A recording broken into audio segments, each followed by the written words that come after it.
Ideas from the Perfectionists, a book by Simon Winchester. This is a book about the history of precision, which by itself is already inspiring.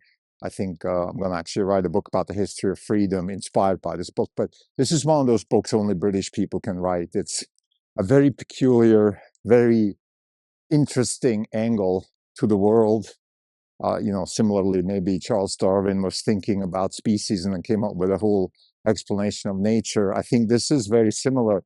It's the history of technology. It's the history of one particular type of technology, which is high precision. And you might think, okay, what does that even mean? Well, it means a lot. For example, it means the demarcation line between what is actually accuracy, precision, and what is useful. And also it explains, and this is the first thing I want to say while reading this book, it explains why AI and human intelligence are actually not or have not evolved towards extreme precision.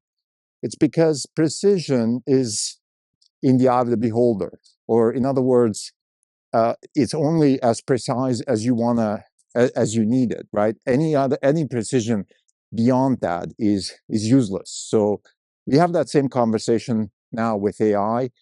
For example, a lot of the advancements of NVIDIA's computational stack has been about actually reducing precision, which has been a hallmark of computing ever since the computer science field started in the 1930s. It's always been about precision. That's how, we've built rockets and weapons and all that. And for some things, and this is very clear in this book, precision is very important. For example, any kind of weapons technology, in principle, requires precision. Muskets need to work at the time when they're needed, guns, etc.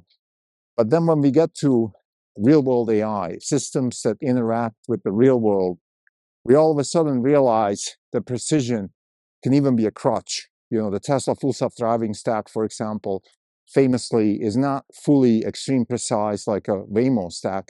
It doesn't use LiDAR and radar and high precision maps because, like Elon Musk said, it's actually a crutch. And you can say the same thing about humans, right? We are, over millions of years, as a species, we've evolved into what we are today, and our brains are not actually geared towards extreme precision. We consider people who have those abilities maybe valuable in some cases. In other cases, we even call them some sort of, aberration, autistic people, things like that. Doesn't matter. The point is, it's not exactly the optimal way to evolve as a species in the real world. Unless you can fill a very specific niche, you're kind of, not the most useful agent out there in the real world. And that's because the real world is fuzzy. Like, we need, for example, inconsistencies. That's one of the things that we humans are pretty good at. And we can cherish one thing and do the other thing. We can, do math knowing, at least after Kurt Gödel, that in itself math cannot prove the truth. We can seek the truth knowing that we will never reach it. Like, we have these types of supposedly inconsistent goals that nevertheless give us, I would say, a superpower that has allowed us to conquer Earth and soon the universe. So this is, one of the first impressions I have from the book. Again, precision is only as good as it's needed. And in the world of technology and manufacturing in particular, a lot of times precision is necessary, particularly for interchangeability and mass production and low-cost production. But then when it comes to quality, where precision, of course, is also important, but sometimes, in particular now, with real-world AI, we want to have more probabilistic, technology that can adapt, technology that can explore.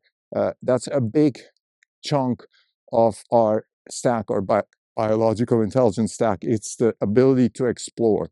And the ability to explore and precision, while not fully orthogonal, even those seem to be in conflict. So this is definitely going to be one of the vectors I'm going to focus on while reading this book and see how this whole history evolves. Right now, I'm still in the early innings of the book. So we're talking sort of US Revolution, musket gun production in Europe and the US, where precision really has been invented.